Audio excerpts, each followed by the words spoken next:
The day my parents handed the empire to my brother, they didn't look at me once. Not when the lawyer slid the folder across the table. Not when my mother squeezed my brother's hand like she'd just crowned him king. Not even when my father cleared his throat and said my name. Softly, like an apology he hoped I wouldn't hear, I sat there.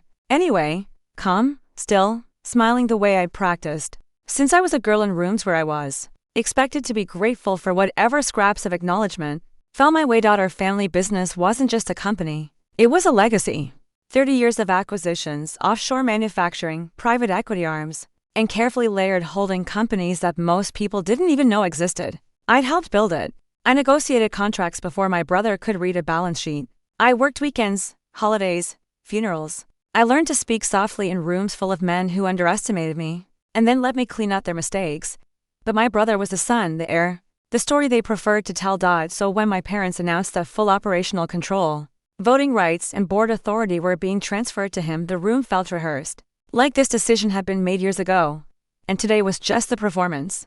They said it was about simplicity, about family harmony, about how I was better suited to other pursuits. I nodded. I congratulated him. I hugged my mother. I thanked my father for believing in us. What I didn't say was that I already knew.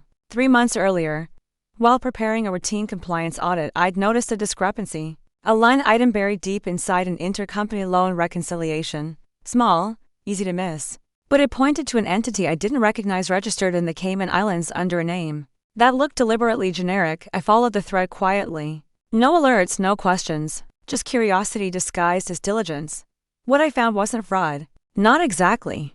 It was something more elegant. Years ago, during a restructuring my parents barely remembered approving, I'd been asked to set up a temporary offshore account to hold proceeds from a divestment.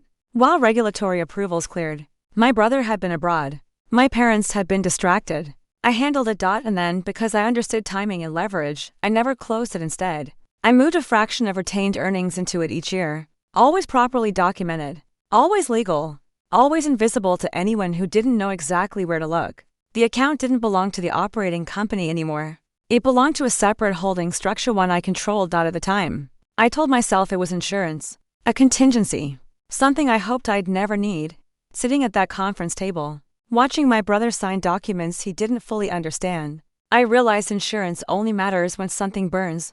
He changed immediately, within weeks. He replaced senior managers who questioned him. He took on debt to fund acquisitions that impressed his friends but terrified the risk committee. He stopped listening to the people who had kept the company steady for decades, including me. I was still on paper as an advisor. In reality, I was decoration.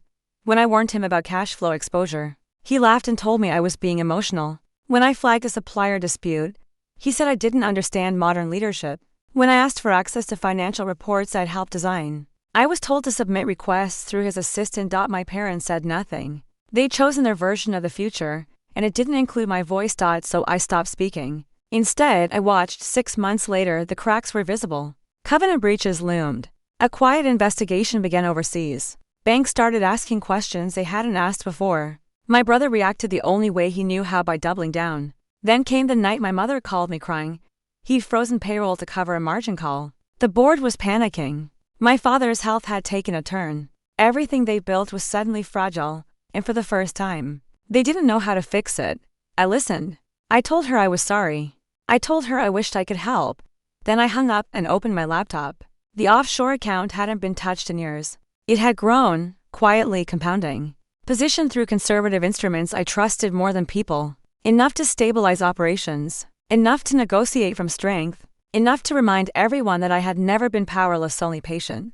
I didn't storm into the boardroom. I didn't confront my brother. I didn't demand apologies. I sent one email. It outlined a rescue plan. Capital injection terms. Governance changes. Oversight provisions. A temporary transfer of operational authority to me. Attached was proof of funds. The room went silent when they realized where the money was coming from. My brother's face drained of color. My parents finally looked at me not as an accessory, not as a helper, but as the architect they'd overlooked. They accepted the transition was swift, controlled, publicly framed as a strategic reorganization, privately understood as a correction. My brother stayed on, in a reduced role, learning for the first time what it felt like to answer to someone else. My parents apologized in the way people do when they don't want to examine the past closely. I accepted without comment. The empire survived, stronger, leaner, quieter. And sometimes, late at night, I think about how close they came to losing everything, not because I wanted revenge, but because they assumed loyalty meant surrender. It doesn't. It means choosing your moment. If you want to hear more stories like this, stay close. There's always another truth waiting.